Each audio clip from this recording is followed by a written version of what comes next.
Assalamualaikum warahmatullahi wabarakatuh. Perkenalkan, nama saya Noval Ibnu. Saya dari Politeknik Negeri Indramayu, jurusan Teknik Mesin, Prodi Perancangan Manufaktur. Saya akan mempresentasikan hasil penelitian saya yang berjudul Analisis Pengaruh Laju Kalor dari Variasi Panjang Pipa Kapiler pada Sistem Indirect Heat Exchanger untuk proses kristalisasi garam dengan metode Flow Simulation.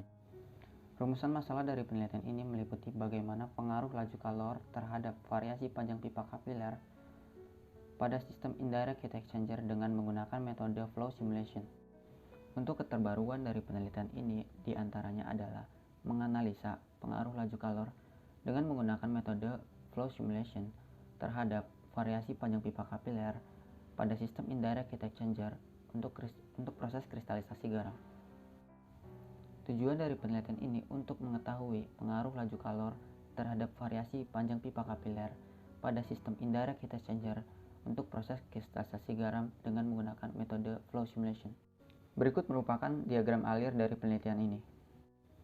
Selanjutnya merupakan pembuatan desain. Pembuatan desain ini yang pertama yaitu pembuatan desain pipa. Pembuatan desain pipa dilakukan dengan menggunakan software SolidWorks 2018. Desain pipa ini memiliki 3 variasi. Untuk variasi pertama memiliki panjang sebesar 2500 mm dengan jarak antara tekukannya yaitu 166,67 mm. Kemudian untuk variasi yang kedua memiliki panjang total 3500 mm dengan tekukan atau dengan jarak antar tekukannya yaitu sebesar 100 mm. Kemudian untuk variasi yang ketiga dengan panjang total 4500 mm yaitu memiliki jarak antara pipa atau antara tekukannya itu sebesar 71,43 mm. Selain desain pipa kapiler, desain lainnya yaitu pembuatan desain air tua. Air tua di sini didefinisikan sebagai media solid dengan ukuran 600 x 600 sesuai dengan ukuran dari penampungan atau wadah penampungan air tua tersebut, yaitu berukuran 600 x 600 dengan tinggi 80 mm. Selanjutnya itu perhitungan pendekatan. Perhitungan di sini dilakukan untuk mendapatkan hasil yang mana data tersebut akan dimasukkan ketika kita melakukan simulasi. Perhitungan tersebut yaitu menghitung laju aliran massa, di mana diketahui kecepatan dari aliran oli tersebut yaitu 0,2 meter per second. Kemudian diameter dari pipa yaitu 3/8 inci. Kemudian massa jenis atau rho dari oli tersebut yaitu 865 kg per meter kubik. Yang ditanyakan yaitu laju aliran massa, yang mana rumus dari laju aliran massa adalah rho kali kecepatan kali luas penampang atau A, di mana luas penampang di sini yaitu rumusnya pi kali r kuadrat, yang mana luas penampang didapatkan hasil yaitu 7,114 kali 10 pangkat min 6 meter persegi. Kemudian didapatkan laju aliran massa yaitu 0,0123 kg per second. Setelah pembuatan desain, langkah selanjutnya yaitu penggabungan antara pipa dengan air tua. Dari semua variasi antara variasi 1, 2, 3 yaitu dilakukan penggabungan dengan air tua. Pada saat melakukan penggabungan ada beberapa hal yang harus diperhatikan.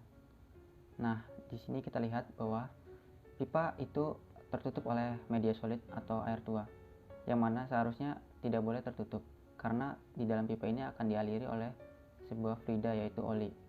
Langkahnya cukup mudah, yaitu kita klik part air tua lalu edit part. Setelah itu kita klik insert, kemudian feature. Setelah feature kita ke cavity. Nah, di cavity ini kita klik part pipa, kemudian checklist, kemudian select body 1, oke. Setelah itu kita surface lagi. Nah, di sini terlihat pipa sudah tidak tertutup oleh air tua lagi. Nah, kemudian langkah ini dilakukan ke semua variasi 1, 2, dan 3. Selanjutnya kita menuju ke tahapan simulasi.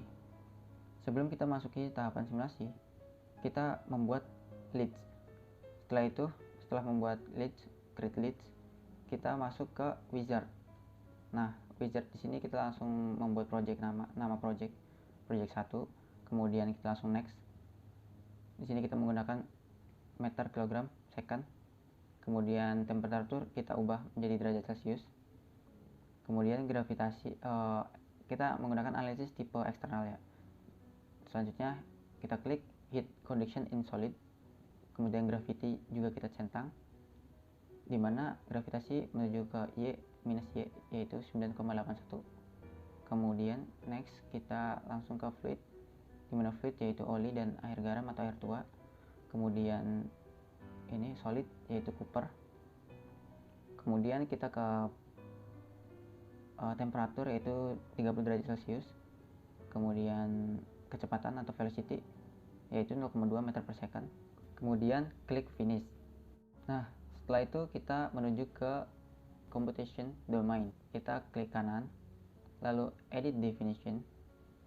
Kemudian kita atur menjadi mendekati sebuah media tersebut.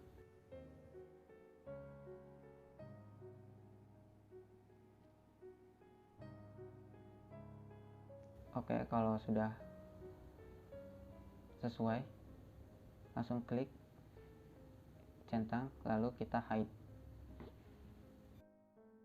Setelah itu kita menuju ke fluid subdomain, di mana kita akan meng-uncheck atau kita memilih salah satunya, yaitu kita memilih oli untuk didefinisikan ke dalam pipa kapiler. Kita uncheck, kemudian kita klik di bagian inlet dari pipa tersebut. Selanjutnya yaitu menempatkan material, yang mana material pada pipa tembaga adalah copper atau tembaga.